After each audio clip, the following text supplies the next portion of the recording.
So today I thought I would give you a little update on my HRT. And there's a new addition to my HRT that I've been taking for the last few months.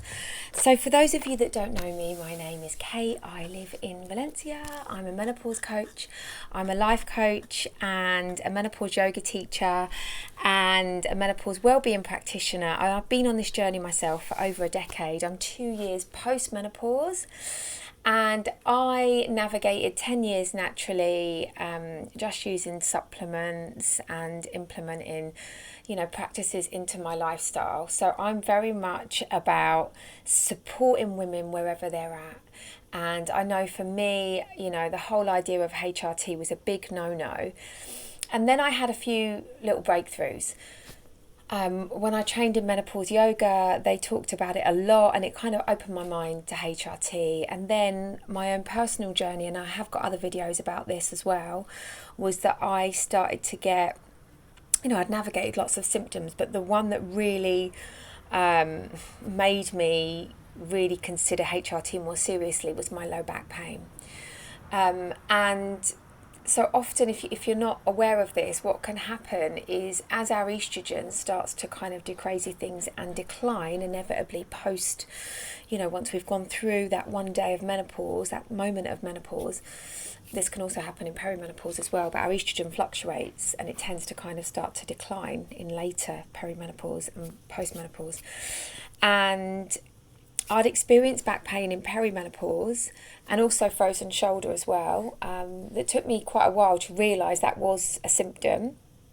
Musculoskeletal symptoms are a big symptom, so do go research that. But for me, the low back pain was really bad, like debilitating. At times, I couldn't teach yoga. I'm a yoga teacher. I couldn't teach yoga. I just had to get people to demonstrate. I couldn't really do any exercise, and I've done exercise, for all of my life. I used to run a lot, lots of different things, and I couldn't do any of that, and I had so many people say, let me show you how to do this, and I'd try and do a deadlift, and I was like, or I'd try and do something, and then I'd be in agony the next day, and it was just like my whole body felt like it was seizing up. So I started having a lot of different tests. I had like an MRI, I had blood tests, I had lots of different tests, and the conclusion was that there is, a degeneration going on of my discs, but they don't really think that warrants the amount of discomfort that I had. So it was kind of like, go away and deal with it. And what I also realised was that my estrogen was low. And for me, as a menopause coach, that just kind of jumped out to me as, it was like a hallelujah moment. It was like, not a hallelujah, eureka, like I know what it is. And I had this feeling as well that it was my estrogen. So I made a decision to start taking HRT. I did a lot of research on the different brands and what was available, and started taking Lenzetto, which is a body identical form of estrogen. I will explain these different formats in another what's bio, what's body in another video, but it's body identical transdermal HRT, okay? So this is like a little pump. I showed this in my other video. It goes on my arm and I just press it down. It dries within seconds. It's recommended that I take 1 pump, but I actually take 2 pumps. Some people take a lot more pumps, but I take generally 2. I take 2 pumps. And my estrogen levels are now around about 70, which is a good level. It's not like too high, it's not too low. A functional medicine doctor said that that's a good level for me, so that's 70. And then the other thing that I started was micronized progesterone. And I take this Sedigestan, which I think the UK brand is Utrogestan. It's the same one. And I started taking this vaginally. You can take it here. It's licensed to take vaginally or orally. I know it's not everywhere, but it is here in Spain. So I was taking that for quite a while vaginally, but I found it quite, I just didn't really like using it vaginally. And so I switched to orally, and using it orally, is said to be a little bit kind of stronger as well. And progesterone is like a soporific sleep-inducing hormone. So I felt the effects of it more by taking it orally, which some people can. And also if some people have a bad reaction to it, like some people it's not so good for it can give them bloat and stuff like that, then it's sometimes better for those people to take it vaginally if they can, if that's what their gynaecologist recommends. But for me, I had no issues at all taking it orally, and I prefer it. Like at first I got this like drowsy feeling at night, which I love that feeling.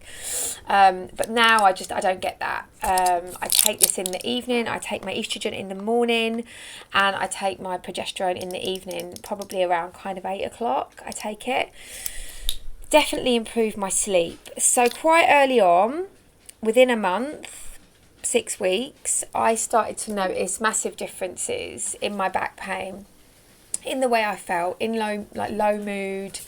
I didn't have any side effects. The only side effect that I did have, for the first month, I was really hungry. Like maybe the first month, 6 weeks, it had to settle down. I was like literally couldn't stop thinking about food, and I was just kind of wanted to eat all the time. And I don't know if that was the progesterone or the estrogen, but I definitely was. And I kind of thought, oh, I need to really like address this, because, you know, I don't want to gain a lot of weight from it. So I really kind of got into a really disciplined regime with my exercise, which was great because I was able to do that again. I was able to do a stronger yoga practice. I was able to, you know, I'd continued walking my dogs. I've got 5 dogs, you know, and 5 dogs at that time, 4 dogs now. And I'd always walk my big dogs in the forest, and I continued to do that throughout, even with the back pain. That was one thing that I continued, but I started to exercise more with weights, which I'd really wanted to do, and it was great not to feel pain. So I started doing exercise classes on YouTube. I also started dancing every day. And for me, what I was doing was lots of little and often, because I was still a bit nervous about the back pain. And so 10 minutes of dancing a day, 10 minutes of, you know, simple beginners weights, really going easy with the deadlifts, really tuning into my body, and then, you know, doing my own yoga practice. So, you know, within sort of, I'd say 6 weeks, 2 months, I would say that the pain in my back went by about 70%. But there was still, you know, I still had quite a lot of pain in the morning.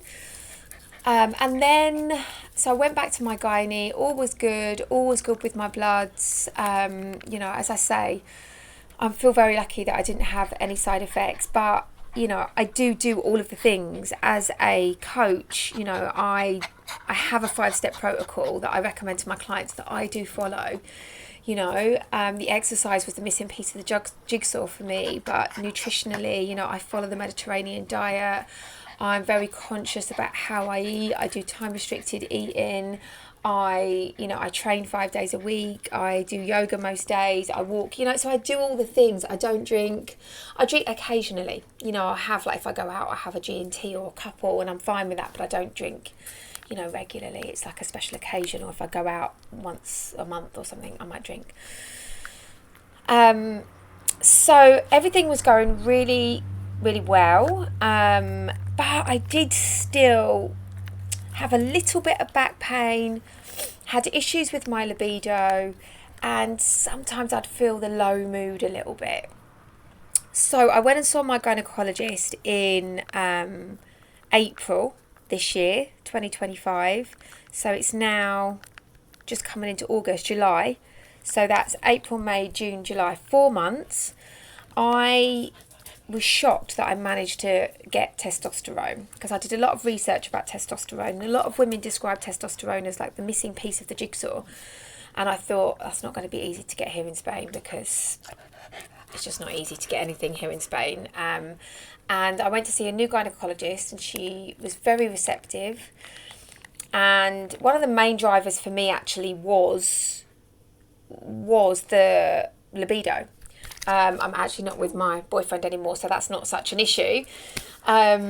but actually, when you start to research testosterone is great for mood. It's great for bone density. It's great for muscles. It's great for, you know, there are so many benefits of testosterone. It helps to regulate your blood sugar.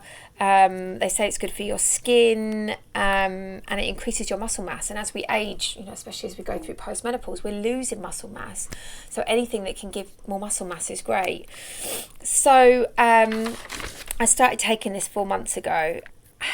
Now, what's a weird one for me is I started taking creatine, which is a natural supplement, about 9 months ago. So I almost wish that I hadn't done the two together, because it's difficult for me to extrapolate which one's which. But my gut instinct is that the testosterone as a hormone is going to have more effect than the creatine. But I don't know that. And there are lots of similarities. I'm going to make a separate video about that too. So I've noticed over this last year a significant changes in my body, in my energy, in my back pain. So my back pain now is like 98% gone. I get like a little niggle in the morning, hardly anything. My energy is great, really stable. I don't get the low moods anymore. My body has really changed. Like significantly, I feel like my body feels so much different to how it did like a year ago. My waist was getting really thick, my stomach was bloated. Now I feel just more muscular. I feel like stronger. I've upped my weights. I was on kind of like 3s when I started, which are tiny little pink weights, and now I'm on like 10s. 10 kgs. My measurements are just kind of like, my waist was 85 centimeters and now it's 73. My top of my leg was like 59 and now it's 51. Funnily enough, I've lost on everything. Like my weight, weight's not significant because I want to build muscle. So, I was 65 and now I'm like 57 kg. But I'm very, very religious about time restricted eating, which I'll make another video about as well. So I do lots of the things, it's not just like naturally happening. I do a lot of things. I'm very careful. I don't eat after 6 p.m. I exercise 5 days out of 7. 4 months of being on testosterone, I've noticed a massive difference. The only thing that has gone down but not as much is my hips, which is my glutes. But I do a lot of work on my glutes. Okay, so my hips were like 100, they went down to 81, and now since I've been taking the testosterone, my glutes have gone up to like 89, 90, which is really interesting. So I just, for me, I feel very blessed that I've managed to get these results. I feel great. My body feels better now than it did like 10 years ago. My energy's stable. I have no brain fog. My sleep is good. I also got some vaginal estrogen as well, but I've not really been using that. And as I said, I split up with my partner, so I've not really got any need for that, and I don't get UTIs or anything like that. That's where I'm at really, and I just thought I'd give you that update because I thought it had been more than 9 months, but maybe it's been like 10 months since I started my HRT journey. And I'm really pleased that I did. For me personally, I'm glad that I did go through what I went through in perimenopause. This is just me personally, because it helped me to really get to know myself. And I think because my hormones were fluctuating a lot, for me, it felt like the right time. But I've had amazing results with HRT. So I just thought I would share that with you today. And do reach out to me, if you need some support, if you want to discuss your journey, if there's anything that I'm sharing that resonates with you. Not all women are the same. Some women gain weight and some women have a lot of side effects with testosterone. You can get acne, you can get weight gain. The same with estrogen. Some women really struggle with it and they put on weight, and some women get really, really depressed with progesterone and they have to try different forms. Synthetic progestins work better for them. So we're all very different on this journey. How I feel is not how you feel. So you really do have to do your own research. Speak to your gynecologist or your healthcare provider. you know, switch until you get one that really understands what's going on with your body. You know, get your blood work done, make sure that you're up to date with your smears and your breast examinations, and that you're, you know, clear on your family history, and then make an informed decision. So I hope that was useful today. Thank you for watching this video.